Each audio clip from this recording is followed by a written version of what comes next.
হযরতে মুসা পয়গম্বর ডাক দিয়া বললেন, গরু জবাই দাও, নয়তোবা হত্যাকারী জানা যাবে না। ওরা চিন্তা করলো তাইলে তো গরু জবাই দেওয়া দরকার, গরু কই পাই। ওরা এবার ডাক দেয়া কয়, মুসা ক্বালু দুউ লানা রাব্বাকা ইউবাইয়িন লানা মা হিয়া।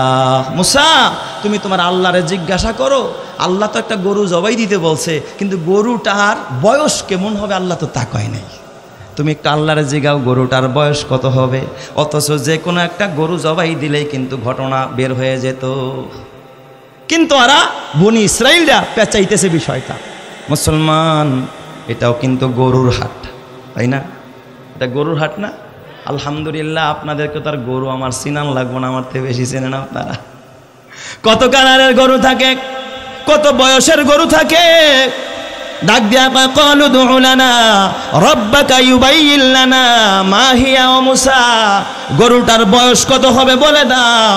মুসা পয়গম্বর ডাক দিয়া বললেন, ক্বালা ইন্নাহু ইয়াকুলু ইন্নাহা বাকারাতুন লা জালুলুন বাকারাতুন লা ফারিদুন ওয়ালা বিকর আওয়ানুম বাইনা যালিকা ফাফআলু মা তুমারুন। মুসা নবী জানায়া দিলেন, গরুটা একেবারে বুড়াও হবে না, একবারে বাচ্চাও হবে না, কারণ বুড়াটাও সমস্যা, বাচ্চাটাও সমস্যা। আওয়ানুম বাইনা জালিকা, গরুটা হবে মাঝারি বয়সের একটা জওয়ান দেখা গরু জবাই দিবা। চিৎকার মেরে কন্না আল্লাহু আকবার। আপনাদের ভোজেশ্বর বাজারের কোনো গরু ব্যবসায়ী যদি বুড়া গরু জবাই দেয়, আর গোস্ত কেউ কেনে নি, কথা কয় না। আবার একবার বাছুর যেটা ফ্যান জবাই দেয়, এটা কেউ কিনে? যারা মাঝারি, একেবারে মাঝারি সাইজের গরু জবাই দেয়, কয় না আরে এই দোকানের গোস্ত ভালো। ময়মনসিংহে আমি এক মাহফিলে গেছি বাবা, খেয়াল করেন তো। যাওয়ার পরে ওইদিকে আবার গভীর রাত পর্যন্ত মাহফিল হয়। সভাপতি ওই এলাকার একজন মুরব্বী আলেম, তো আমার পাশে বসে আছে। তারে অনেকেই টানছে যে ভাই সভাপতি সাহেব খানা খায় নেন, পরে ঠান্ডা হয়ে যাবে। কয় না, বড় হুজুরের লাগে খাও, প্রধান বক্তার লাগে, আমার সাথে খানা খাইব আর কি। তো তার বড় শখ। ঠিক এই বয়ান শেষ করে আমিও ঢুকছি, সেও আমার সাথে ঢুকছে। গভীর রাত, একবার তাহাজ্জুদের টাইম আর কি, সাহারি খাওয়ার সময়। তো খানা খাইতে ঢুকছি, তো এখন এই খানা দিছে। গ্রামের মানুষ তো হয়তোবা তার কাছে গরুর গোস্তরা বেশি পছন্দের। উনি সবার আগেই বিসমিল্লাতে গরুর গোস্ত নিছে, খাওয়া শুরু করছে। এখন দেখি বেচারায় গোস্ত, বুড়া মানুষ টানতেছে, এইভাবে টানে আর গোস্ত ছুটাইতে পারে না। আমি তো খালি চিন্তা করি, আয় আল্লাহ, তাকায় দিয়ে চেহারাটা গাম ঝরতেছে এই শীতের মধ্যে। তার মানে বুড়া মানুষ খুব যুদ্ধ করতেছে গোস্তকে ছুটানোর জন্য।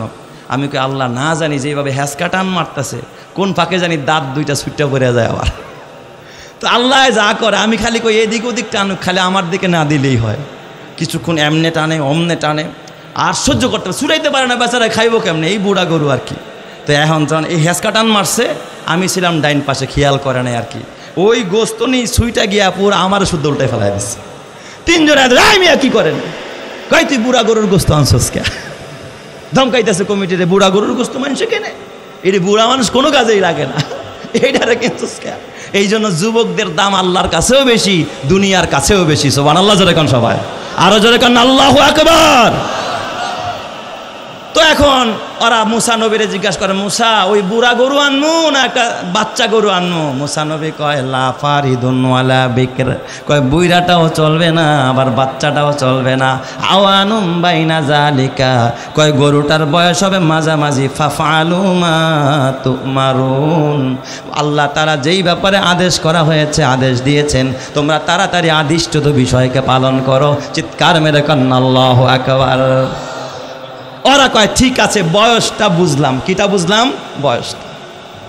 এবার ওরা মুসা নবীরা ডাক দিয়া কয়, ক্বালু দুউ লানা রাব্বাকা ইউবাইয়িন লানা মা লাউনুহা।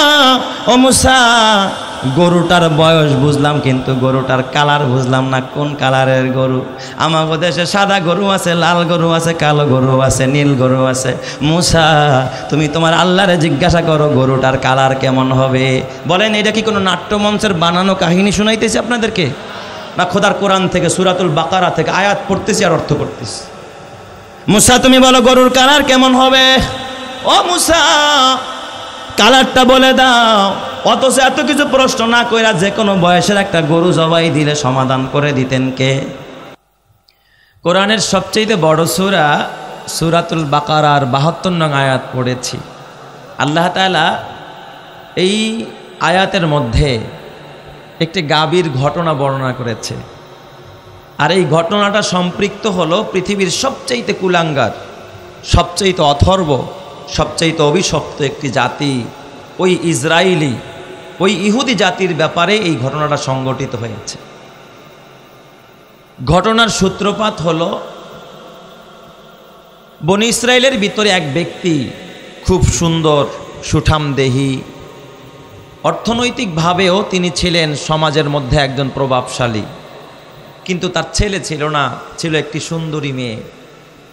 তো কে বা কারা যেন রাতের আধারে এই ব্যক্তিকে হত্যা করলো। ওই ব্যক্তিটার নাম ছিল আমিল, তাফসিরের কিতাবে লেখে। হত্যা করে তার নিথর দেহটা, তার ক্ষত বিক্ষত বডিটাকে রাস্তার পাশে ফেলে রেখেছে। সকালবেলা উঠে একে অপরকে দোষারোপ আরম্ভ করলো, আমাদের আমিলকে কে মেরেছে। এক বংশের লোক আরেক বংশের উপরে হত্যার দায় চাপাচ্ছে, এক গ্রুপ আরেক গ্রুপের উপরে হত্যার দায়ভার চাপাচ্ছে যে তোমরা এই কাজ করেছো। এই গ্রুপ বলে তোরা করছো, ওরা বলে তোরা করেছো। এই নিয়ে পরস্পরের মধ্যে কাদা ছোড়াছড়ি আরম্ভ হয়েছে। আর এই কাদা ছোড়াছড়ি করার একটা কারণও আছে, ওরা নাটক সাজাইতে চাইছে।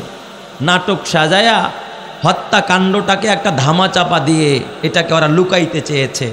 কিন্তু আমি আপনাদের কাছ থেকে ব্যর্থ কণ্ঠে আমি একটু জবাব চাই, একটু আওয়াজ চাই। যদি মুমিন হয়ে থাকেন আওয়াজ দিবেন। দুনিয়ার সকলের চোখ ফাঁকি দিয়ে সব কিছুকে লুকানো যায়, কিন্তু একজনের চোখ ফাঁকি দিয়ে কোনো কিছুকেই লুকানো যায় না। বলেন তো তিনি কে? আরো জোরে বলতে হবে, তিনি কে? ওই আল্লাহ এখনো দেখে কি দেখে না? আল্লাহ তাআলা এই কথাটা সূরাতুল বাকারা আল্লাহ বলতেছে, ওয়া ইজ কাতালতুম নাফসান ফাদদারাতুম ফিহা ওয়াল্লাহু মুখরিজুম মা কুনতুম তাকতুমুন। আল্লাহ বলেন, স্মরণ করো ওই সময়ের কথা যখন তোমরা এক ব্যক্তিকে হত্যা করে একে অপরকে দোষারোপ করতেছিলে, তোমরা কাদা ছোড়াছুড়ি করতেছিলে, বিষয়টাকে তোমরা ধামাচাপা দেওয়ার জন্য একে অপরের উপরে দোষ চাপাচ্ছিলে, বিষয়টাকে তোমরা লুকাইতে চাইছিলে, গোপন করতে চাইছিলে। ওয়াল্লাহু মুখরিজুম মা কুনতুম তাকতুমুন। তবে আমার আল্লাহ বিষয়টাকে ওপেন করতে চেয়েছে, আল্লাহ প্রকাশ করতে চেয়েছে। আল্লাহ যদি কোনো কিছু ওপেন করতে চায়, প্রকাশ করতে চায়, ওই জিনিসকে গোপন করার ক্ষমতা কারো বাবার আছে নাকি? জোরে বলেন, আছে? কারো নাই। যত বড় পরাশক্তি হোক না কেন, কোনো কিছুকে গোপন করা যায়। ইতিহাস চেপে রাখা যায় না, ইতিহাসকে কোনোদিন চেপে রাখতে পারে না। সত্য ইতিহাস একদিন এই জমিনের মধ্যে প্রকাশ পাবে। কিয়ামতের ময়দানে মাহশারের ভিতরে যিনি সব সত্য ইতিহাসগুলোকে খুলে উন্মোচিত করে দিবেন, যিনি, তিনি কে? আরো জোরে বলেন, তিনি কে? আল্লাহ। পরস্পরের মধ্যে একটা হট্টগোল, একে অপরকে দোষারোপ আরম্ভ করেছে। এক পর্যায়ে এক ভদ্রলোক দাঁড়িয়ে বলতেছে, ভাই আমরা যদি এভাবে কাদা ছোটাছুটি করি, এ নিয়েই তো একটা ঘোলাটে পরিবেশ হবে। একটা কাজ করো, আমরা বিষয়টাকে তদন্ত করি। কি করা দরকার? আমরা 6 সদস্যের একটা তদন্ত কমিটি করে এই তদন্ত কমিটিকে পাঠাবো। এই যুগে নাকি একজন নবী আছে, তার নাম মুসা। সুবহানাল্লাহ বলবেন না সবাই? মুসা নবীরে চেনেন তো আপনারা? কে চিনেন? হ্যাঁ, সবাই চিনেন। আচ্ছা, আমি এক মজলিসে গিয়া সিদ্দিক আকবর আবু বকর সিদ্দিক রাদিয়াল্লাহু তাআলা আনহুর কথা বলতেছিলাম। জিজ্ঞাসা করছি, এই আবু বকরকে চিনেন কে? তো পিছন থেকে দেখি এক কিশোর, হয়তো 13-14 বছর বয়স হবে, ও লাভ দিয়া দাঁড়ায়, আমি চিনি। আমার ভিতরে কৌতূহল, আর এই বাচ্চা এ কেমনে চিনে আবু বকরকে? বললাম, ভাই বললো তো তুমি কেমনে চিনো? কয়, হুজুর আমাগো বাসার দোতলায় ভাড়া থাকে। এ কি সেই মুসা নাকি আবার? আর সেই আবু বকর? হায় হায় হায়। তো মুসা নবী কি আমার বাড়ির পাশের বাড়ির যেই মুসা, সে নাকি আল্লাহর পয়গাম্বর? সুবহানাল্লাহ যেরকম সবাই। তবে এখানে একটা মজার বিষয়, ওরা মুসা নবী তো আল্লাহর সাথে কথা কয় যে আল্লাহর কাছে জিজ্ঞাসা করলে আল্লাহ বলে দিবে কে হত্যা করেছে। ওরা ঠিক জায়গায় নক করতেছিল, কিন্তু ওরা তদন্ত কমিটিতে একটু ভুল করছে। 6 সদস্যের তদন্ত কমিটি করেছে, কিন্তু আপনারা অবাক হবেন, আশ্চর্য হবেন যে এই 6 সদস্যের, এই যে বনি ইসরাইলীরা অর্থাৎ ইহুদিরা, ওরা যে 6 সদস্যের একটা তদন্ত কমিটি করেছে, এই কমিটির প্রধান যিনি ছিলেন, তিনিই ছিলেন আমিরের হত্যাকারী। নাউজুবিল্লাহ বলবেন না সবাই? আচ্ছা বলেন তো, যে হত্যা করেছে তাকে যদি তদন্ত কমিটির প্রধান বানানো হয়, তাহলে হত্যার তদন্ত হবে না তদন্তের নামে নাটক হবে? কথা বলেন না কেন? তদন্ত হবে না তদন্তের নামে নাটক হবে? এই ধরনের নাটক মনে হয় বাংলাদেশের জমিনে মুসলমান দেখে নাই। কথা বলেন না কেন? এই ধরনের নাটক আপনারা দেখছেন কি দেখেন নাই? কেউ ভয় পাইতেছেন আপনারা? আর আমি ইমানে আওয়াজে কথা বলেন, এই ধরনের নাটকীয় হত্যাকারীদের তদন্ত মুসলমান এই জমিনে দেখছে কি দেখে নাই? এটা মগের মুল্লুক ছাড়া কোনোদিন সম্ভব নয়। যারা মগের মুল্লুক কায়েম করতে পারে তারাই এই ধরনের তদন্ত কমিটি করতে পারে। এক মগের মুল্লুকের ছোট্ট একটা গল্প বলেই আমি আমার মূল তাফসীর শুরু করব। এক দেশের বাচ্চা ছিল, আর মানে জোর জবরদস্তি যা খুঁজি তাই রায় দেয়। ওরে রশিতে ঝুলায়, ওরে যাবজ্জীবন, ওরে আয়না ঘরে, ওরে এইটা ওরে সেইটা, যা খুঁজি তাই করতেছে। এটা মগের মুল্লুক ছাড়া কখনো সম্ভব না, ঠিক কিনা বেশি জোরে বলেন? তো বাদশায় 3 চোরে চুরি করছে। 3 চোরায় যখন চুরি করছে, বাদশায় হুকুম দিছে, যা চোরাদেরকে ধরে আমার রাজ দরবারে নিয়ে আয়। বাদশা তো উড়াদুরা হুকুম দেয় আর কি। এখন চোরারা কানতেছে, হায় হায়, যদিও চুরি করছি, কম করে শাস্তি দিলেও কোথায় ঝুলাবে? ফাঁসিতে, না হয়তো শুলিতে, জীবনটা যাবে। চোরারা কানতেছে হাউমাউ কইরা, বাদশা মহারাজ আমাদেরকে ক্ষমা করে দেন। কয় বেটা কাঁদিস না, আমি তোদের বেলা একটু শিথিল করতে পারি, তবে শর্ত হলো আমি দেখব পরীক্ষা করে তোদের মধ্যে কে আমাকে সবচেয়ে ভালো ফ্রুট, ভালো ফল খাওয়াইতে পারে। যে যত দামি আর ভালো ফল আমাকে খাওয়াবে, তার সিদ্ধান্তটা, তার রায়টাও তত ভালো হবে। এটা হলো বাচ্চার একটা থিওরি। ফল খায়া কি দিবে? রায় দিবে। বোঝেনই তো অবস্থাটা। 3 চোরায় গেছে বাজারে ফল কেনার জন্য। 1 চোরায় বাজারে গিয়া চিন্তা করলো, বৈশাখ মাস, কেবল ফজলি আমগুলো পাকতেছে, বাজারের রসালো আম, এই বড় একটা ফজলি আম কিনা বাচ্চার সামনে কয়, নেন বাচ্চা, এই ফলটা আপনি খান। বাচ্চায় কা উজির তাড়াতাড়ি ফল কাটছে, কাইটা দেখে, বাহ, আমটা তো খুব রসালো, খুব মিষ্টি, একেবারে মুখটা ভরে গেছে, বাচ্চার অন্তর ঠান্ডা। কয়, নে তুই ভালোই করছিস। উজির দেখতো আমে বিচি কয়টা? কয়, মহারাজ আমে বিচি হইলো একটা। কয়, তোর একটা কাজ কর, যেহেতু ভালো ফলেই খাওয়াইছে, ওরে 1 মাসের শাস্তি দিয়া দে, 1 মাসের জেল দে। আমে বিচি যেহেতু একটা, শাস্তি দিছে কয় মাসের? 1 মাসের। ও তো মহা খুশি, যাবজ্জীবন থেকে বাইচা গেলাম, রশি থেকে বাইচা গেলাম, মাত্র 1 মাসের সাজা। আরেক চোরারে ডাক দিছে, ওই তুই কি ফল আনছস? ও নিয়ে গেছে একটা আপেল, বাচ্চারা খাওয়াবে, ভালো একটা আপেল নিয়ে গেছে। ডালিম নেয় নাই, কিন্তু ডালিম নেয়, আপেল। তো আপেল নিয়ে যখন বাচ্চার সামনে হাজির হয়েছে, এখন বাচ্চায় কয়, এই উজির, এই আপেলটা কাটো। আপেল কাটছে, কাটার পরে ডাক দিছে, উজির দেখতো আপেলে বিচি কয়টা? কয়, বাচ্চা আপেলে বিচি হলো 4টা। সাধারণত আপেল কাটলে কয়টা বিচি হয়? আপেলকে আপনারা কাটেন নাই জীবনে, এই 4-5টা বিচিই তো হয়, দেখছে 4 বিচি। বাচ্চা কয়, তোর একটা কাজ করো, আরে 4 মাসের জেল দিয়ে দেয়। দ্বিতীয় চোরারে দিছে কয় মাস? 4 মাস। এখন 2 চোরায় বৈশা বৈশা গল্প করে আর মিটি মিটি হাসে, কয়, আরে যাবজ্জীবন থেকে তো বাঁচছি, মগের মুল্লুকের যে রায় তা থেকে তো বাঁচছি, আল্লাহ বাঁচাইছে। 1 মাস আর 4 মাস এমনি এমনি চলে যাবে। কিছুক্ষণ পর দেখে 2 চোরায় চিৎকার মারতেছে। বাচ্চাটা কি রে, এতক্ষণ দেখলাম হাসলি, কথা বললি, এখন কাঁদোস কা, চিৎকার মারোস কা? কয়, বাচ্চা কাঁদি তো কাঁদি, আমাদের জন্য কাঁদি না, আমার আর এক জাতি বাল্লিয়া কাঁদি। কয়, কেন? কয়, বাচ্চা ও তো আম খাওয়াইছে, আমি 1 বিচি হয়েছে, ওরে দিছেন আপনি 1 মাসের সাজা। আমি আপেল খাওয়াইছি, 4 বিচি হয়েছে, আমার দিছেন 4 মাসের সাজা। আমার এক জাতি ভাই তাকায় দেন, ওই যে বিশাল বড় এক তরমুজ নিয়ে আইতেছে। তো বাদশা এই তরমুজের মধ্যে যে কি পরিমাণ বিচি আছে, ওর কপালে যে কত মাসের সাজা আছে, আল্লাহ ছাড়া কেউ জানে। তো এই রকমের খায়া খায়া রায় দেওয়ার মতো ইতিহাস বাংলার জমিনে মুসলমান দেখছে কি দেখে নাই? আরো জোরে বলেন, দেখছে কি দেখে নাই? এর পুনরাবৃত্তি আমরা কখনো বাংলার জমিনে আর দেখতে চাই না। আল্লাহ হেফাজত করুক, জোরে কান আমিন। আরো জোরে বলেন আমিন। তো ওই 6 সদস্যের তদন্ত কমিটি করছে, এর প্রধান বানাইছে কারে? যে খুন করছে, খুনি আমিলের হত্যাকারী যে, তাকেই বানাইছে। 6 সদস্য মিলে মুসা নবীর কাছে গেছে, যে মুসা নবীকে প্রশ্ন করে, আল্লাহর পয়গম্বর, ও মুসা, আমাদের আমিলকে কে হত্যা করেছে, বিষয়টা তুমি একটু আল্লাহকে জিজ্ঞাসা করে আমাদেরকে বলে দাও। মুসা পয়গম্বর ডাক দিয়া বললেন, আমি আল্লাহকে জিজ্ঞাসা করব। পয়গম্বর মুসা যখন আল্লাহকে ডাক দিয়া জিজ্ঞাসা করলেন, আল্লাহ তাআলা মুসা নবীকে জানায় দিলেন, ওয়াইজ ক্বালা মুসা লিকাওমিহি ইন্নাল্লাহা ইয়ামুরুকুম আন তাযবাহু বাকারা, কয় তোমরা যদি হত্যাকারীকে বের করতে চাও, খুনিকে যদি শনাক্ত করতে চাও, তোমরা একটা গাবি জবাই করো। আন তাযবাহু বাকারা, একটা গরু জবাই করো, গাভী জবাই করো। এই গাভীটা জবাই কইরা গাভীর এক টুকরা গোশত নিয়ে তোমরা মৃত ব্যক্তির শরীরের মধ্যে আঘাত করো, তাহলে এই মৃত ব্যক্তি জিন্দা হয়ে দাঁড়ায়া যাবে, দাঁড়ায়া সঙ্গে সঙ্গে বলে দিবে আমাকে অমুকে হত্যা করেছে।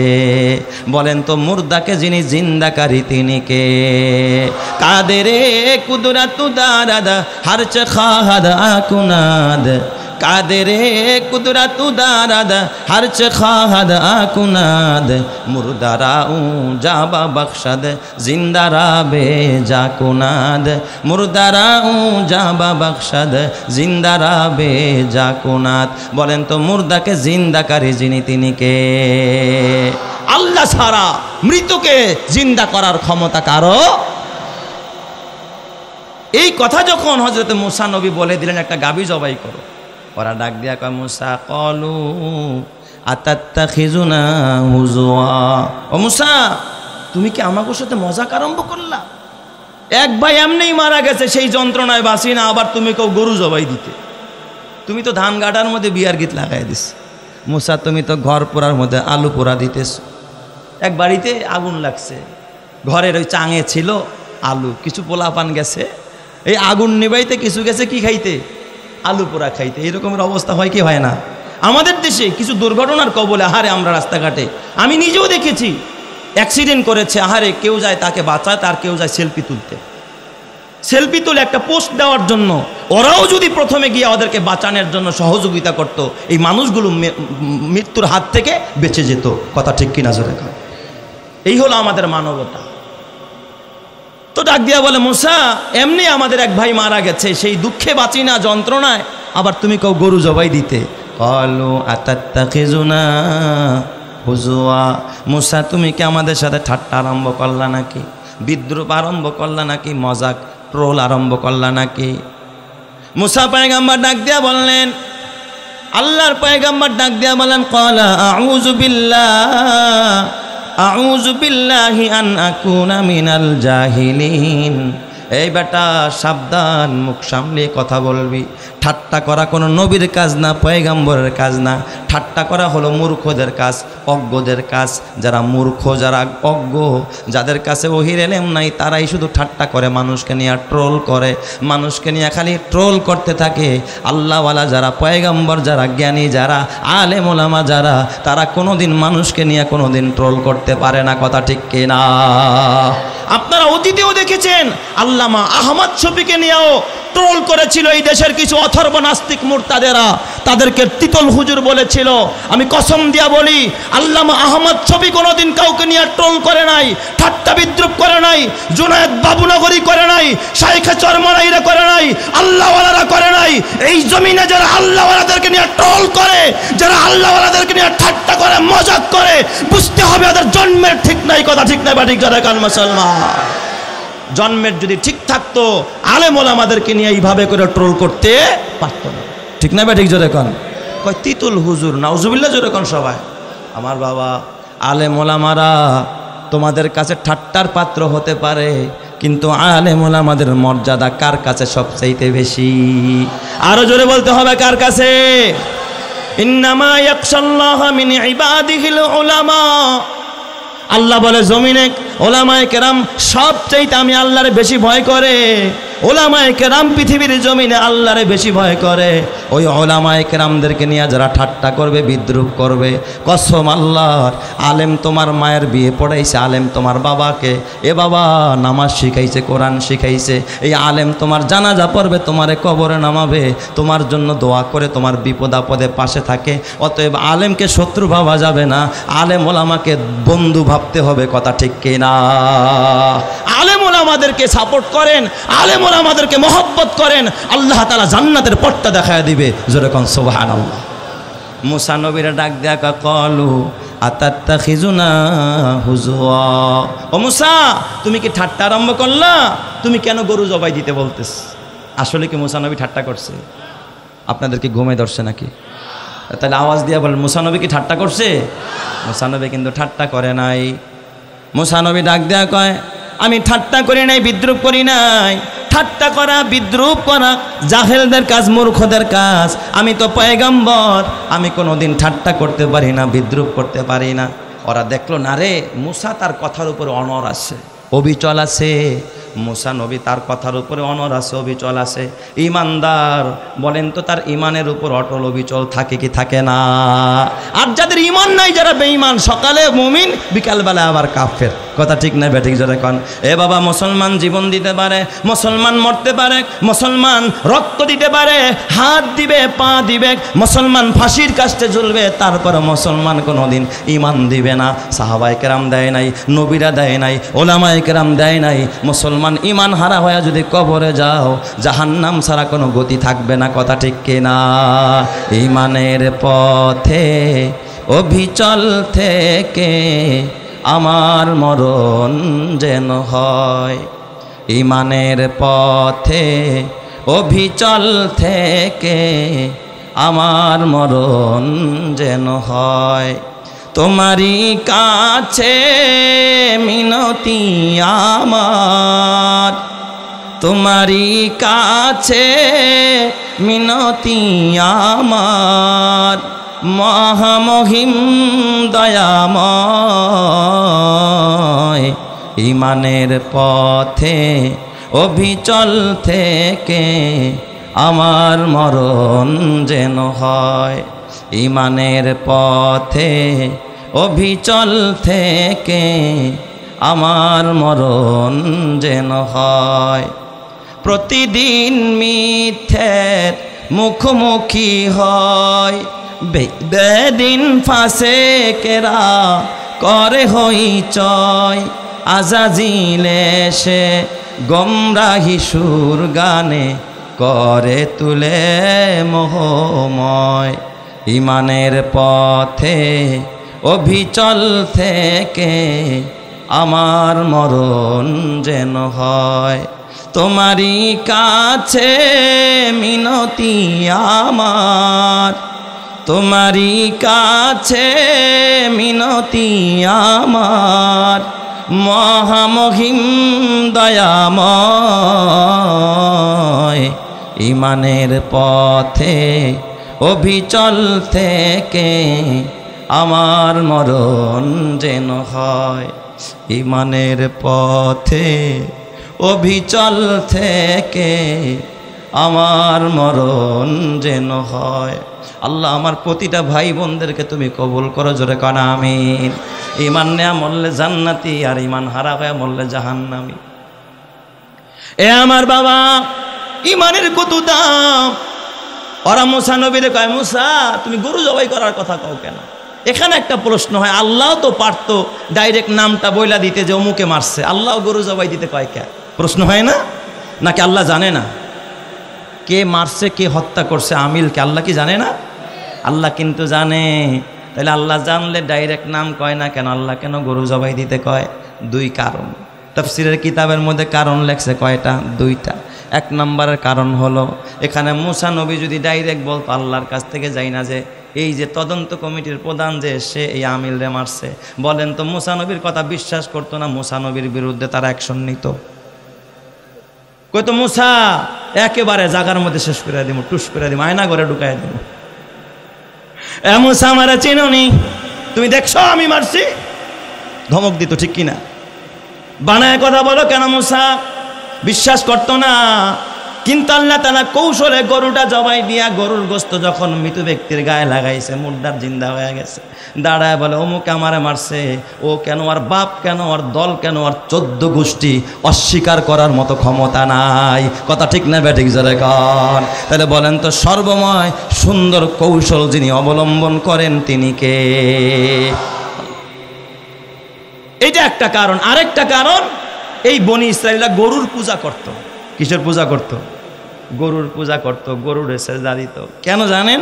ওই যে মুসা নবী যখন তুর পাহাড়ে গেছে, হারুন আলাইহিস সালামরা রাইখা গেছে, এই দিক দিয়ে তারা কাণ্ড একটা ঘটাইছে, সামেরি বাছুর দিয়া, আরে স্বর্ণ দিয়া বাছুরের মূর্তি বানাইছে, গরুর মূর্তি বানাইছে। জিব্রাইলের পায়ের নিচের মাটি যখন মূর্তির মুখের মধ্যে দিছে, অমনেই বাছুর হাম্বা কয়ে একটা ডাক দিছে, বাছুর জিন্দা হয়ে গেছে। স্বামী কয় আরে মুসা গেছে খোদার কাছে, খোদা দিয়ে পড়ছে আমার কাছে। নাউজুবিল্লাহ জোরে কোন সবাই। সেদিন থেকেই বনি ইসরাইলরা ইহুদিরা গরুর পূজা করত। বুঝবেন এই জন্য ইহুদি কেন দেখবেন গরুর পূজারীরা কেন ইসরায়েলিদেরকে সাপোর্ট করে। আপনারা তো আসল কথা জানেন না, কারণ ইহুদিরাও গরুর পূজা করে, আর যারা মূর্তির পূজা করে তারাও গরুর পূজা করে। এই জন্য গরু পূজারীরা, মূর্তির পূজারীরা গরু পূজারীদেরকে সাপোর্ট করে। কথা ঠিক কিনা জোরে কর। যাতে যাতে খালাতো ভাই না, হয়তো এই ইসরায়েলিরা পৃথিবীর ভিতরে সবচেয়ে কুখ্যাত কুলাঙ্গার ওই বিনিয়ামিন নেতানিয়াহু, এদেরকে যারা সাপোর্ট করে, চাই সে রাশিয়া হোক, চাই সে ভারতের দাদা বাবু হোক, চাই সে আমেরিকা হোক, এই জালেমকে যারা সাপোর্ট করে এরা মানুষ নামের কুকুর। কথা ঠিক না ঠিক যারা গান মুসলমান, মানুষ কোনোদিন এই জানোয়ারদেরকে সাপোর্ট করতে পারে না। আমার ভাইয়েরা, হযরতে মুসা পয়গম্বর ডাক দিয়া বললেন গরু জবাই দাও, নয়তো বা হত্যাকারী জানা যাবে না। ওরা চিন্তা করলো তাইলে তো গরু জবাই দেওয়া দরকার, গরু কই পাই। ওরা এবার ডাক দেয়া কয় মুসা ক্বালু উদউ লানা রাব্বাকা ইউবাইয়িন লানা মা হিয়া। মুসা তুমি তোমার আল্লাহরে জিজ্ঞাসা করো, আল্লাহ তো একটা গরু জবাই দিতে বলছে, কিন্তু গরুটার বয়স কেমন হবে আল্লাহ তো তা কয় নাই। তুমি একটা আল্লাহরে জিগাও গরুটার বয়স কত হবে। অথচ যে কোনো একটা গরু জবাই দিলেই কিন্তু ঘটনা বের হয়ে যেত। কিন্তু ওরা বনি ইসরাইলরা পেঁচাইতেছে বিষয়টা। মুসলমান, এটাও কিন্তু গরুর হাট, তাই না? এটা গরুর হাট না? আলহামদুলিল্লাহ, আপনাদেরকে তার গরু আমার চিনান লাগবো না, আমার থেকে বেশি চেনেন আপনারা। কত কালারের গরু থাকে, কত বয়সের গরু থাকে।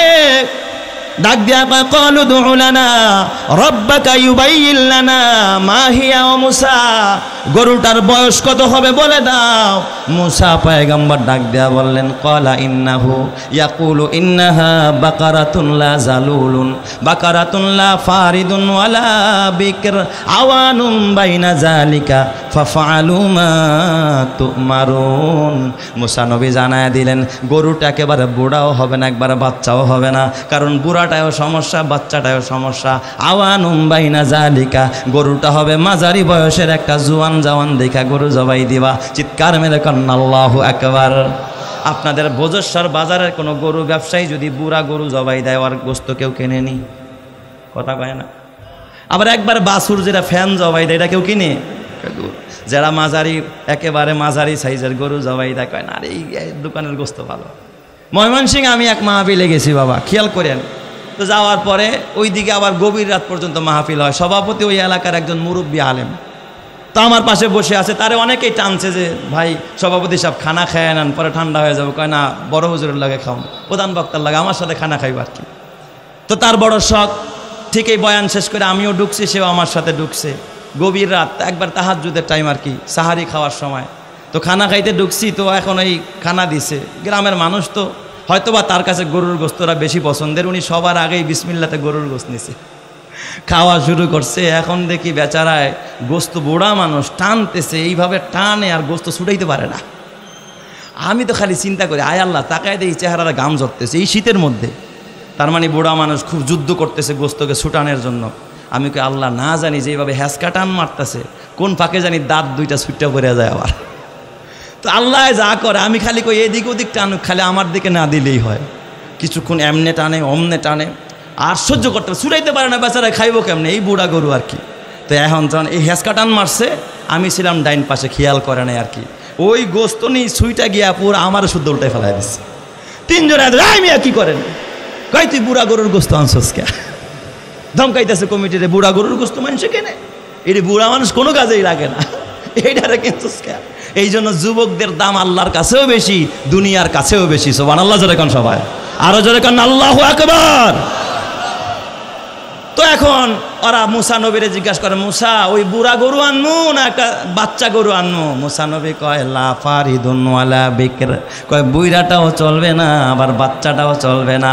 আওয়ানুম বাইনা যালিকা, কয় গরুটার বয়স হবে মাঝামাঝি। ফাফআলু মা তুমারুন, আল্লাহ তাআলা যেই ব্যাপারে আদেশ করা হয়েছে, আদেশ দিয়েছেন, তোমরা তাড়াতাড়ি আদিষ্টত বিষয়কে পালন করো। চিৎকার মেরে কন্না আল্লাহু আকবার। ওরা কয় ঠিক আছে, বয়সটা বুঝলাম। কিটা বুঝলাম? বয়সটা। এবার ওরা মুসা নবীরা ডাক দিয়া কয় ক্বালু দু লানা রাব্বাকা ইউবাইয়িন লানা মা লাউনুহা। ও মুসা, গরুটার বয়স বুঝলাম কিন্তু গরুটার কালার বুঝলাম না, কোন কালারের গরু। আমাদের দেশে সাদা গরু আছে, লাল গরু আছে, কালো গরু আছে, নীল গরু আছে। মুসা, তুমি তোমার আল্লাহরে জিজ্ঞাসা করো গরুটার কালার কেমন হবে। বলেন এটা কি কোনো নাট্যমঞ্চের বানানো কাহিনী শুনাইতেছি আপনাদেরকে, না খোদার কোরআন থেকে সূরাতুল বাকারা থেকে আয়াত পড়তেছি আর অর্থ করতেছি? মুসা তুমি বলো গরুর কালার কেমন হবে। ও মুসা, কালারটা বলে দাও। অথচ এত কিছু প্রশ্ন না কইরা যে কোনো বয়সের একটা গরু জবাই দিলে সমাধান করে দিতেন কে? কিন্তু ওরা যত পেঁচায় বিষয়টাকে তত কঠিন বানায় যিনি তিনি কে?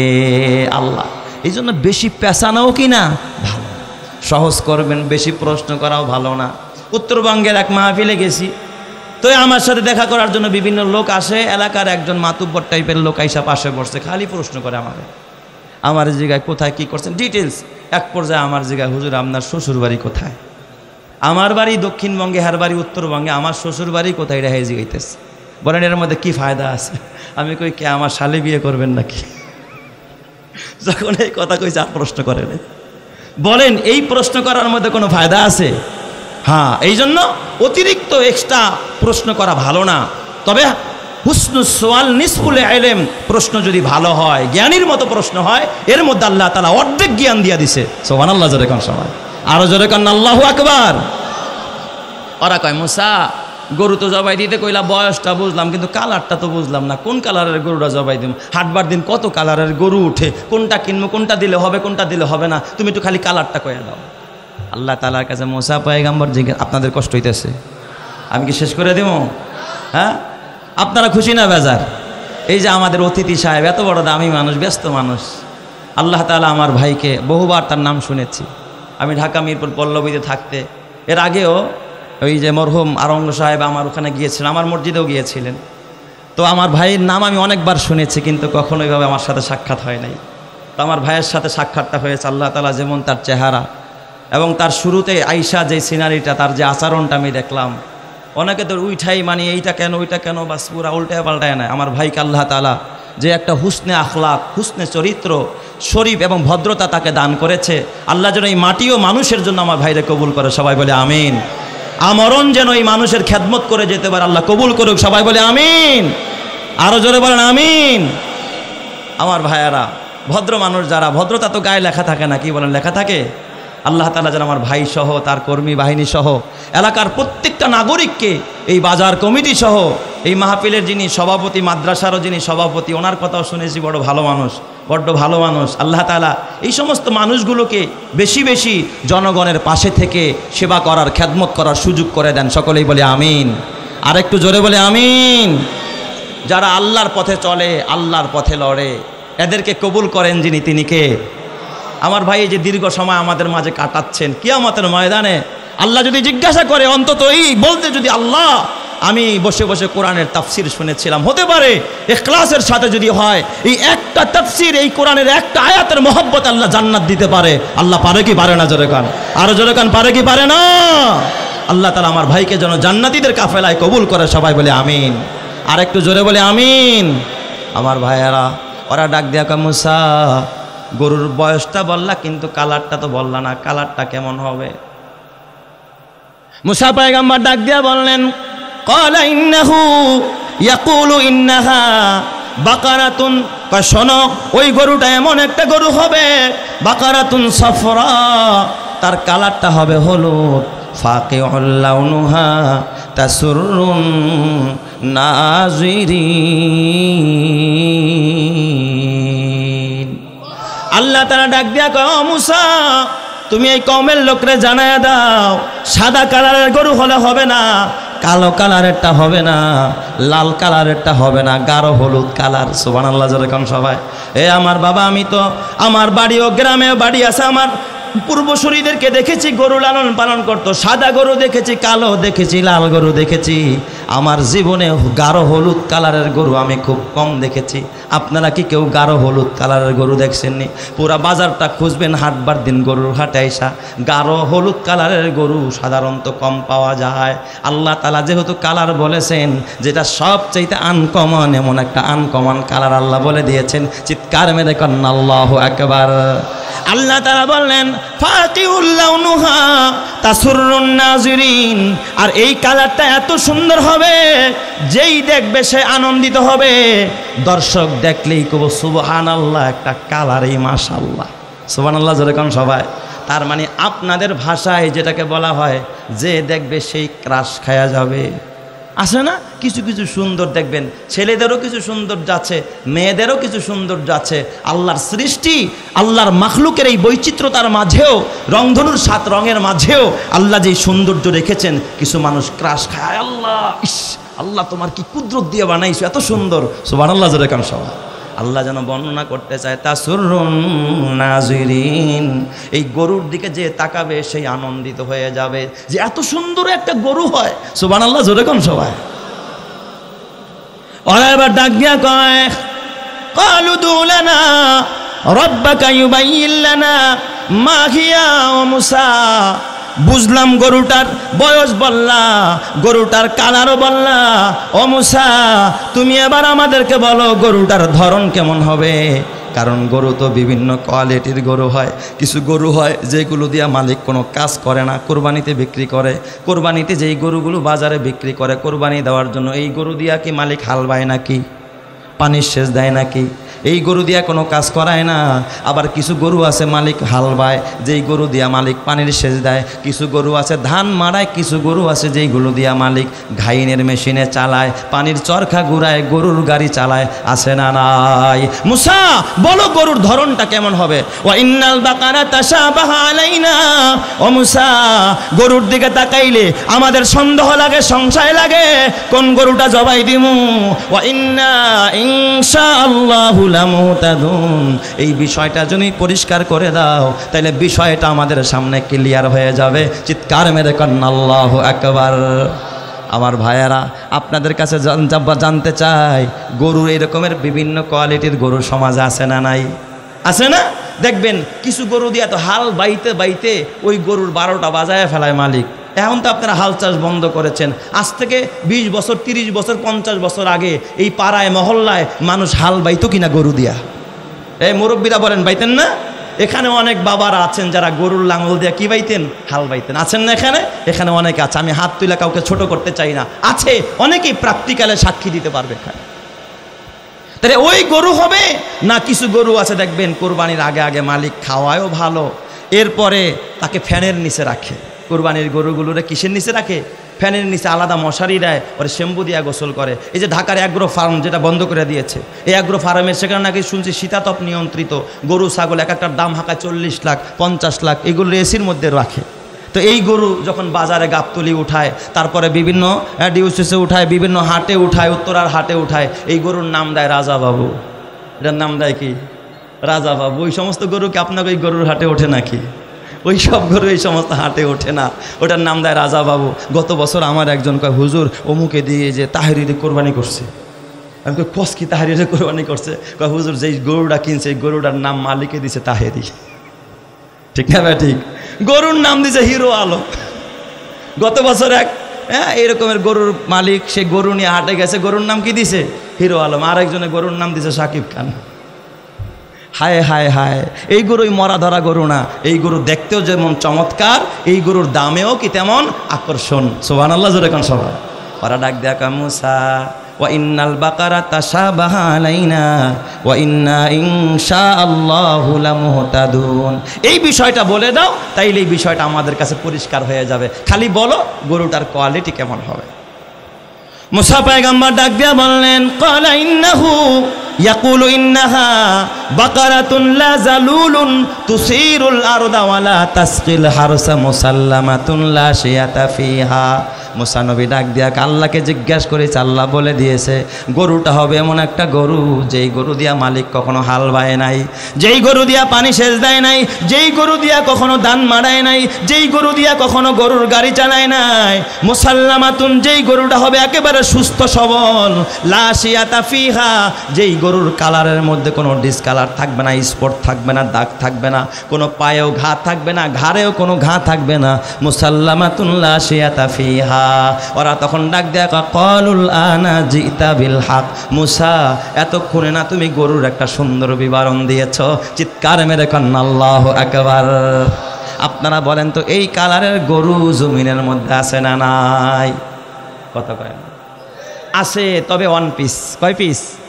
এক পিস। কয় পিস আছে? এটা টু পিস নাই। যদি বলেন নাই তাহলে আল্লাহর এই বর্ণনা দেওয়াটা একেবারে অযথা হবে। আল্লাহ কখনো অযথা বর্ণনা দিতে পারে না। যেহেতু আল্লাহ বর্ণনা দিয়েছে অবশ্যই এই গরুটা আছে, তবে কয় পিস? এক পিস আছে, ওয়ান পিস আছে। আমি কিন্তু বয়ান শেষের দিকে নিতেছি, আমার কথা গুরুত্ব দিয়া বুঝতে হবে তাফসির কেন করতেছ। এই গরুটা আছে ওয়ান পিস, তবে এই গরুটা আল্লাহ তাআলা কোনো চোরের কাছে রাখে নাই, কোনো বাটপারের কাছে রাখে নাই, কোনো সিটারের কাছে রাখে নাই, কোনো অসাধু ব্যবসায়ীর কাছে এই গরুটা আল্লাহ রাখে নাই। এই গরুটা রাখছে মা বাবার বাধ্যগত একটা সন্তানের কাছে। সুবহানাল্লাহ, জোরে কোন সবাই।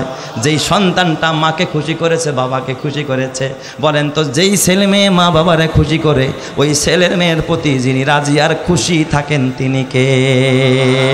আল্লাহর পরে যার মর্যাদা মা আর বাবা। সুবহানাল্লাহ, জোরে কোন সবাই। আল্লাহর গোলামির পরে যাদের সাথে হেসান করার কথা আল্লাহ তাআলা বলেছেন, ওই মা বাবার বাধ্যগত একজন সন্তান। ওই ছেলেটা গরিব মানুষ, তার মার বাবা জঙ্গলের ভিতরে থাকে, কাঠ কেটে খায়, কাঠুরিয়ার সন্তান। কাঠ কাটে, বলেন তো আমাদের দেশে কাঠ কাটে, জঙ্গলের ওই জঙ্গল পরিষ্কার করে তারপরে লাকড়ি বানায় বাজারে বিক্রি করে ধনীরা, শিল্পপতিরা না গরিবরা? গরিব মানুষেরা। ওই গরিব জঙ্গলের ভিতরে তার সম্বল বর্তে আছে শুধুমাত্র একটা গাভী, একটা গরু। যেই গাভীর দুধ বাজারে বিক্রি করে, কিন্তু এই গাভীর একটা বাছুর আছে, বাচ্চা আছে, ওই কালারটা হবে হলুদ কালারের বাচ্চা। তো এই স্বামী আর স্ত্রী দুইজনে সুখের সংসার কাটাচ্ছে জঙ্গলের মধ্যে। গাভীর দুধ বাজারে বেচে আর জঙ্গলের কাঠ কেটে বাজারে বিক্রি করে, এ দিয়েই তাদের কোনো রকম নুন আনতে পান্তা ফোরায়। ছোট্ট একটা পরিবার, ছোট্ট একটা সংসার, তাদের খুব সুখ শান্তিতে আল্লাহ তাআলা চালাচ্ছে। হঠাৎ স্বামী বেচারায় দুরারোগ্য এক ব্যাধিতে পড়ে যায়। এমন এক অসুস্থ ক্যান্সার ধরা পড়ে যায়। ডাক্তার বলেছে বড় ধরনের চিকিৎসা ছাড়া তোমার বাঁচা উপায় নাই। স্বামী বেচারায় গরিব মানুষ, ওই গাভীর দুধ বাজারে বেচে, কিন্তু গাভীর পেটে একটা বাচ্চা হয়েছে, হলুদ কালারের বাচ্চা। বিবিরে ডাক দিয়া কয়, বিবি গো, আমি তো এত বড় অসুস্থ, আমাদের ব্যাংক নাই, ব্যালেন্স নাই, কোনো টাকা নাই, পয়সা নাই। বিবি আমার, আমি কেমনে চিকিৎসা করাবো? এত ব্যয়বহুল। আমি কি করে, আমি এই ব্যয়বহুল সম্পদের মালিক তো আমি না, এত টাকা আমি কোথায় পাবো? এত বড় সম্পদের অধিকারী আমি না, আমি এত টাকা দিয়ে চিকিৎসা কেমনে নিব? বিবি আমার, কোথার থেকে এটা হবে? বিবি ডাক দেখা, স্বামী গো, ও স্বামী, গাভী আমাদেরকে খাওয়ায় না, জঙ্গলের কাঠ আমাদেরকে খাওয়ায় না, আমাদের খাওয়ানেওয়ালা একজন যিনি, তিনি কে? আল্লাহ। স্বামী, আপনি একটা কাজ করেন, এই গাভীটার আপনি বাজারে বিক্রি করে দেন। তবে স্বামী আমার, গাভীটা বাজারে বিক্রি করবেন, কিন্তু বাছুরটা বিক্রি করেন না। সুন্দর একটা বাছুর হয়েছে, হলুদ কালারের। এই বাছুরটা আমার কলিজার টুকরা যে একটা সন্তান আছে, ছেলে আছে, ওরে দিয়ে দেন। এই বাছুরটা ওরে দান করে দেন, আর আপনি গাভীটা বিক্রি করে তারপরে আপনার চিকিৎসা চালান। স্বামী বেচারায় গাভীটা বিক্রি কইরা চিকিৎসা চালায়, কিন্তু আল্লাহর হুকুম সুস্থ হয় না। অসুস্থ অবস্থায় স্বামী বেচারায় রোগ আরো বাড়তেছে, বিছানায় পড়ে গেছে। একদিন বিবিরে ডাক দেখা, বিবি আমার, তুমি তো পর্দা করো, বাহিরে যাও না, হাটে যাও না, কাট কাটতে যাও না, আমার বাচ্চাটাও ছোট, এই বাছুরটা যদি ঘরে রাইখা যায় তুমি পালতে পারবা না, আমার ছেলেও পারবে না। বিবি গো, এই বাছুরটা আমি আল্লাহর রাস্তায় আমানত রেখে যাব। আল্লাহ কোনোদিন আমানতের খেয়ানত করেন, আমার আল্লাহ কারোর সাথে ধোঁকাবাজি করে না। বাছুরটা দাও, আমি আল্লাহর কাছে আমানত রেখে দিব, কারণ তুমি তো আর ঘাস কাটতে পারবা না। আমার ছেলে ছোট মানুষ, আমি মরে গেলে কে বাছুরটাকে লালন পালন করবে? স্বামী বেচারায় বাছুরটার কানটা ধইরা জঙ্গলের মধ্যে গিয়া আরশের মালিকরে ডাক দিয়া, আল্লাহ এই পৃথিবীর জমিনে আমার অসহায় সন্তান, আমার পর্দানিসীন বিবি, আল্লাহ এই বাছুরটারে পালতে পারবে না, কখন জানি আমার মরণ আইসা যায়, আল্লাহ জানা নাই। তুমি দয়া করে মায়া করে মেহেরবানি করে এই বাছুরটাকে আমি তোমার নামে ছেড়ে দিলাম। আমার এই বাছুরটা যখন বড় হবে, আমার ছেলে যখন বড় হবে, আমার আমানত আমার ছেলের হাতে তুমি কুদরতিভাবে পৌঁছায়া দিও। চিৎকার মেরে কন্না আল্লাহু আকবার। আলহামদুলিমান কদ্দারা খাইরা ওয়া খাওয়ালা, আলহামদুলিমান কদ্দারা খাইরা ওয়া খাওয়ালা, ওয়া শুকরু লিমান সাওয়ারা হুসনা ওয়া জামালা, লা জিদ্দা ওয়ালা নিদ্দা ওয়ালা হাদ্দা লিমাউলা, আল্লানা কামা কানা ওয়ালাম ইয়ালকা জাওয়ালা, লা ক্বাবলা ওয়ালা বাদা ওয়ালা ওয়াক্তা জামানা, লা হাজিবা ওয়ালা মানিআ লিল্লাহি তাআলা, লা তুশরিক ফিল্লাহি ওয়ালা রাব্বা সিওয়াহু, লা ওয়ালিদা ওয়ালা ওয়ালাদা ওয়ালা উম্মা লা খালা, ফারদুন সামাদুন আন সিফাতিল খালকি বারিউ, রব্বুনা জানিয়ুন খালাকাল খালকা কামালা। জোরে জোরে কন্না আল্লাহু আকবার।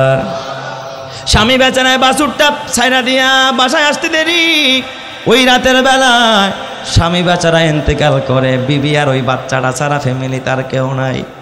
এখন বড় অসহায়, নুন আনতে পান্তা ফুড়ায়, কাঠও কাটতে পারে না, গাভীর দুধও নাই, চড়াই উত্তরায় পাড়ি দিয়া ওই মহিলা মানুষ পর্দা করা করা কোনো রকম মানুষের বাড়িতে জিয়ের কাজ করা, তারপরে সংসারটা চালায়।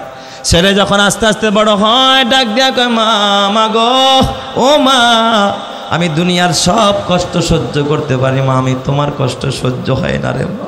ও মা, আর জিয়ের কাজ করতে হবে না মা, বাবার রেখে যাওয়া কুঠারটা আমার হাতে দাও, আমি জঙ্গলে গিয়ে কাঠ কাটবো রে মা, আমি কাঠ বিক্রি করব, আর ওই বিক্রিত টাকা দিয়া সংসার চালাবো। জোরে কোন সুবহানাল্লাহ।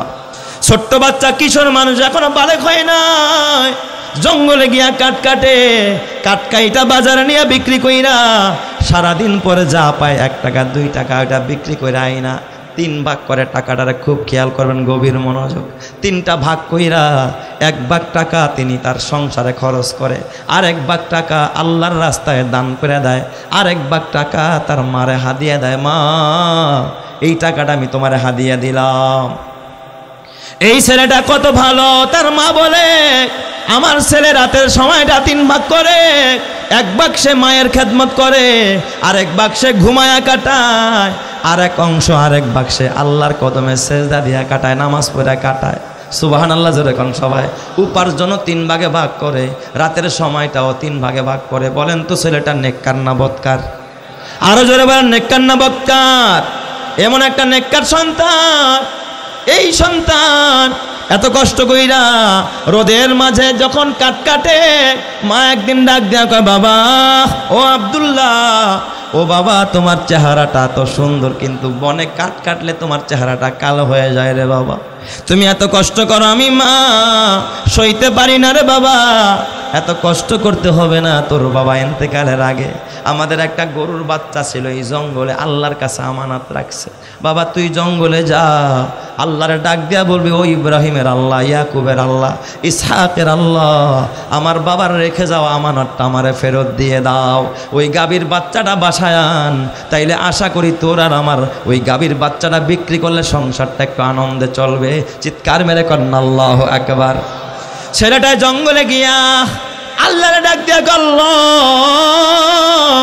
ও আকাশের মালিক, মালিক গো, আমার তো বাবা নাই, আমি জঙ্গলে কাঠ কেটে খাই, যা উপার্জন করি 3 ভাগ করি, 1 ভাগ দিয়া সংসার চালাই, আর 1 ভাগ আমি আল্লাহ তোমার রাস্তায় দান করি, আর 1 ভাগ আমি আমার মার হাতে হাদিয়া দেই। আল্লাহ, আমার বাবার রেখে যাওয়া ওই বাছুরটা তুমি আমারে ফিরাইয়া দাও। এই কথা বলতে দেরি, ছেলেটা তাকায় দেখে জঙ্গল থেকে, গভীর জঙ্গল থেকে গাঢ় হলুদ কালারের এমন একটা গাভী, যে দেখে সেই খুশি হয়ে যায়। এমন একটা গাভী দৌড়ায়া তার চোখের সামনে আইসা মাথাটা নত করে দাঁড়াইতে 1 সেকেন্ডও দেরি করে না। চিৎকার মেরে কন্না আল্লাহু আকবার।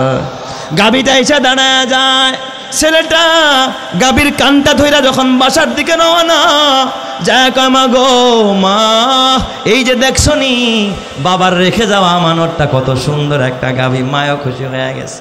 ওই দিক দিয়া মায় ডাক দেয়া, কয় বাবা রে, তুই আগামীকাল এই বোজেশ্বর বাজারে গরুর হাটে নিয়ে গাভীটা বিক্রি করে দিয়ায়। বুঝার জন্য বলছি, উদাহরণ দিয়া। ছেলেটায় গাভী নিয়ে বাজারে যাবে, ডাক দিয়া বলে আম্মা, মা গো, গরুর ব্যবসা জীবনে করি নাই, গরুর দাম কত বুঝার মতো কায়দা নাই। আমাদের কিছু গরুর ব্যবসায়ী আছে, দেখবেন চামড়া টান দিয়েই কইতে পারে এটার দাম কত। চামড়া টান দিলেই বোঝে এটার মধ্যে কয় কেজি গোস্ত আছে। এ আমার বাবা, ছেলেটা ডাক দিয়া, আম্মা, গরুর দাম আমি বাজারে গিয়া কত চাব?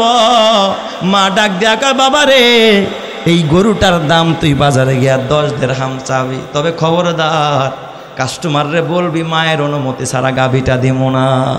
মা অনুমতি দিলেই দিমু, ছাড়া দিব না। যখন গাভীটা নিয়ে বাজারে রওনা করছে, পথিমধ্যে এক বুড়া মানুষ, পাগড়িওয়ালা, টুপিওয়ালা, দাড়িওয়ালা, লম্বা জুব্বা গায়ে রাস্তায় দাঁড়ায় কয়, এই বাজান তোর গরুর দাম কত? সুবহানাল্লাহ কোন সবাই? কয় বাবা আমার গরুর দাম 10 দিরহাম। কয় দিরহাম? 10 দিরহাম। কিন্তু বাজান মায়ের অনুমতি ছাড়া দিব না। ওই কাস্টমার ডাক দিয়া কয়, বালক রে, আমি বড় ব্যস্ত, এত সময় আমার হাতে নাই। মায়ের অনুমতি আনতে যাবি, আবার হাটে আসবি, এই সময় আমি পারবো না। তুই একটা কাজ কর, তুই তো 10 দিরহাম চাইছস, আমি তোরে 20 দিরহাম দিয়া দেই, বিনিময় গাভীটা দিয়া দে, মায়ের অনুমতি লাগবে না। ছেলে কয়, একদম 20 দিরহাম কেন, 1 লক্ষ দিলেও দিব না মায়ের অনুমতি ছাড়া। চিৎকার মেরে কন্যা আল্লাহু আকবার।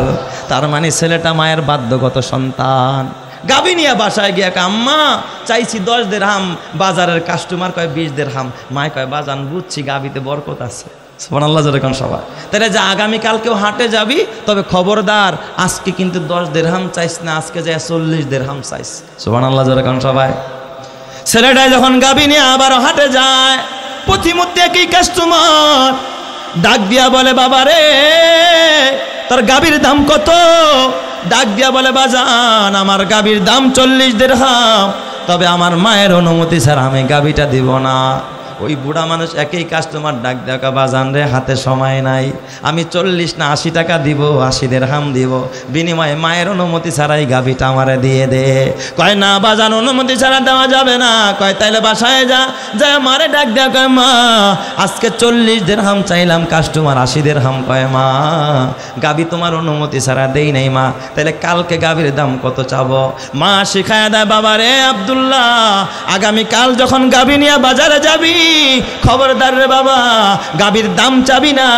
ওই কাস্টমার যদি আবারও আসে, তারে হাতে পায়ে ধরে বলবি, ও বাজান, এই দুনিয়ায় আমার বাবা নাই, আমি একটা এতিম বাচ্চা, এই গাভীর দাম আমিও জানি না, আমার মাও জানে না, আপনি একটু গাভীর দামটা বলে দিয়ে যান, এই গাভীর মূল্য কত আছে। মা এবার বাচ্চাটারে এই বুদ্ধি শিখাইয়া দিছে। আজকে যখন গাভী নিয়ে হাটে যায়, ওই কাস্টমার আইসা জিজ্ঞাসা করে, এই বালক, তোর গাভীর দাম কত? ডাক দেয়া বলে, চাচা মিয়া, আমার মা আজকে কোনো দাম চাইতে বলে নাই। ও বাবা, আমি একটা এতিম সন্তান, এই দুনিয়ায় আমার বাবা নাই, আমার বাবা কাঠ কাইটা খাইতো। ও বাজান, আমি জঙ্গলে কাঠ কাটি, আমার উপার্জন 3 ভাগে ভাগ করি, 1 ভাগ সংসারে দেই, আরেক ভাগ আল্লাহর রাস্তায় দেই, আরেক ভাগ আমার মারে হাদিয়া দেই। ও বাজান, আমার মা বড় অসহায়, আমিও বড় অসহায়, গাভীটার মূল্য জানি না। আমার মা বলছে, আপনি একটু গাভীটার মূল্য কত আছে, কত দাম চাইলে আমরা ঠকবো না, এমন একটা দাম আপনি নির্ধারণ করে দিয়ে যান। এই কথা জিজ্ঞাসা করা বলার সাথে সাথে ওই ছেলে তাকায় দেখে, আব্দুল্লাহ দেখে সামনে ওই মুরব্বিটা নাই, হঠাৎ গায়েব হয়ে যায়। অদৃশ্য থেকে আওয়াজ দিয়া ডাক দেয়া বলে, ভালো করে ভয় পাইস না, আমি দুনিয়ার কোনো কাস্টমার না, আমি আসমানের কাস্টমার, আমার নাম হযরতে জিবরাইল। চিৎকার মেরে কন্যা আল্লাহু আকবার। আরো জোরে বলেন আল্লাহু আকবার। আমার নাম জিবরাইল। ছেলেটা ডাক দেয়া কয়, ভাই জিবরাইল, তাহলে বলেন গাভীটার দাম কত? কয়, এ বেটা, এই বাজারে নিস না, এই বোজেশ্বরবাসী তোর গাভীর মূল্য দিতে পারবে না, এই এলাকার মানুষের কাছে তোর গাভীর মূল্য নাই, কয় তাহলে কি করব? কয় কাজ কর, গাভী নিয়ে বাসায় যা, বনি ইসরায়েল থেকে 6 জন ব্যক্তি আসতেছে তোর গাভী কেনার জন্য, তুই ওদের ছাড়া অন্য কারো কাছে এই গাভী বিক্রি করবি না। কয় তাহলে দাম কত চামু? জিবরাইল বলে দিয়ে যান। কয় তুই এক রেট একদম বাটারের চাবি, 1 পয়সাও কম চাবি না। বলবি গাভীটা জবাই দিয়া চামড়া বিছায়া চামড়ার ভিতরে যেই পরিমাণ স্বর্ণ ঢুকাইলে, এরপরে সেলাই করলে যেই পরিমাণ স্বর্ণ ভিতরে প্রবেশ করে, এই পরিমাণ স্বর্ণই হলো আমার গাভীর মূল্য। চিৎকার মেরে কন্যা আল্লাহু আকবার, আরো জোরে বলেন আল্লাহু আকবার। ছেলেটাই খুশি হইয়া গাভী নিয়ে বাসায় যায়, যায় দেখে উঠানের মধ্যে মানুষে ভরা, ওই 6 জন আইসা হাজির হয়ে গেছে। গাভীটা দেখাই কয় একজনে কয় আরে তাড়াতাড়ি রশিদ, এইটাই তো সেই গাভী, যেই গাভীর কথা মোসার আল্লাহ কইছে। সুবহানাল্লাহ, জোরে কোন পছন্দ হয়ে গেছে। দেখবেন দোকানে গিয়া যদি পোলায় কয় আব্বু আমি এইটাই নিব, তাহলে দেখবেন দোকানদার একটু শক্ত হয়, কথা কয় না, দোকানদার একটু কি হয়, শক্ত হয়। 150 টাকার জিনিস 200 টাকা চায় বসে, কয় খালি আপনার লিগা 150 টাকা, এটা 200 টাকার কম দাম নাই। এবার ওরা কয় এই গাভী তো আমার, কয় এই ভালো গাভীর দাম কত? ছেলেটা ডাক দিয়া কয় বাজার, আমার গাভীর একদম 1 রেট বাটা রেট, 1 পয়সা কম হবে না। চামড়া বিছায়া সুইলা এটার ভিতরে স্বর্ণ ঢুকাইলে যেই পরিমাণ ঢুকবে এটাই হলো আমার গাভীর মূল্য। ওরা ডাক দিয়া কয় ভালো করে, শুধু 1 গুণ চাইছস, দ্বিগুণ চাস নাই? তুই যদি দ্বিগুণ চাতি আমরা দ্বিগুণ মূল্য দিয়ে এই গাভী কিনতাম, কারণ পৃথিবীর কোথাও এই গাভী নাই, আর এই গাভী ছাড়াও আমাদের হত্যার তদন্ত হবে না। চিৎকার মেরে কন্যা আল্লাহু আকবার, আরো জোরে বলেন আল্লাহু আকবার। এ আমার বাবা, এই গাভী কেন এই সন্তানের কাছে আল্লাহ দিল? কারণ এই সন্তান তো মা বাবার বাধ্যগত সন্তান। যেই সন্তান মা বাবার বাধ্যগত হয়, মা বাবার দোয়া যেই সন্তানের প্রতি থাকে, ওই সন্তানকে বড় বানায় দেয় কে? আল্লাহ। এই জন্য আমার বাবা, আজকের যিনি অতিথি এত বড় হয়েছে এমনি এমনি হয় নাই, নিশ্চয় মা বাবার দোয়া আছে না নাই? এই মিয়া জোরে কোন আছে না নাই? আমি তো কোরআনটা স্পষ্ট করে বলতে পারবো, আমার মা বাবার দোয়া ছাড়া আল্লাহ এই পর্যন্ত আনে নাই। আপনারা যারা সুখে আছেন, আপনারা মা বাবার দোয়া ছাড়া আসতে পারেন নাই। তবে বাবা খবরদার, অনেক সন্তান আছে মারে পছন্দ করে না, বাবারে পছন্দ করে না, মা বাবার নিয়ে ভাগাভাগি করে, কয় তুই 10 দিন খাওয়াবি, আমি 10 দিন খাওয়াবো, ছোটরাই 10 দিন খাওয়াবে। কসম আল্লাহর, মা কিন্তু ভাগাভাগির জিনিস না। মা কিন্তু আপনারা গর্ভধারণ করতে গিয়া ভাগাভাগি করে নাই, ডেলিভারি করতে গিয়া ভাগাভাগি করে নাই, দুধ পান করাইতে গিয়া ভাগাভাগি করে নাই। এ যুবকেরা, ওই মা যদি বাইচা থাকে মার কাছে পায়ে ধরে মাপ চাবি, আর মা যদি কবরে গিয়া থাকে ওই মায়ের কাছ থেকে বাবা কাছে গিয়া দোয়া করবি, মায়ের নামে দান করবি। ওই বাবার জীবন ধন্য। যেই বাবা তার মায়ের নামে একটা মাদ্রাসা বানায়, ওই ভাইয়ের জীবন ধন্য। যেই বাবা, যেই ভাই একটা হেফজখানা বানায় দেয়, কোরআনের ঘর বানায় দেয়। বাবা তুমি ভবন বানাইলা, টিভি কিনলা, এই ঘরে গুনাহ হয়, তোমার মৃত্যুর পরে কবরে শুধু গুনাই যাবে, গুনাই যাবে। আর যদি একটা মসজিদ বানায় কবরে যাও, মাদ্রাসা বানায় কবরে যাও, কসম আল্লাহর, এই ঘরের ভিতরে যত নেক আমল হবে, আল্লাহ তাআলা এই নেক আমলের একটা সওয়াব তোমার মৃত্যুর পরে তোমার কবরে পৌঁছায়া দিবেন কে? আরো জোরে বলেন না কে? আল্লাহ। এই জন্য যুবক ভাই, ও বজস্বর এলাকার যুবক ভাইয়েরা, ও প্রবাসীরা, ও রাজনীতিবিদেরা, ও টাকাওয়ালারা, বাজারের ব্যবসায়ী ভাইয়েরা, আল্লাহ তাআলা তোমাদেরকে সম্পদ দিছে। অনেকরা আল্লাহ অন্ধ বানাইছে, অনেকরা আল্লাহ পাগল বানাইছে। আল্লাহ তোমারে পাগলও বানায় নাই, অন্ধ বানায় নাই। এই জন্য মরার আগে একটা মাদ্রাসা বানায়া যাও। শুনলাম এই মাদ্রাসার হেফজখানার জন্য একটা ভবন করবে, 4000 স্কয়ার ফিটের। বাবা, এখানে কোটি কোটি টাকা, লক্ষ লক্ষ টাকা খরচ হবে। আল্লাহ, কিয়ামত পর্যন্ত যতদিন এখানে কোরআন পড়া হবে, হাদিস পড়া হবে, ওরে কোরআন পড়ো, কিতাব পড়ো, ওলি আল্লাহর লেখা। ওরে কোরআন পড়ো, কিতাব পড়ো, ওলি আল্লাহর লেখা। 2 নয়নে যায় না দেখা, ওই কপালের লেখা।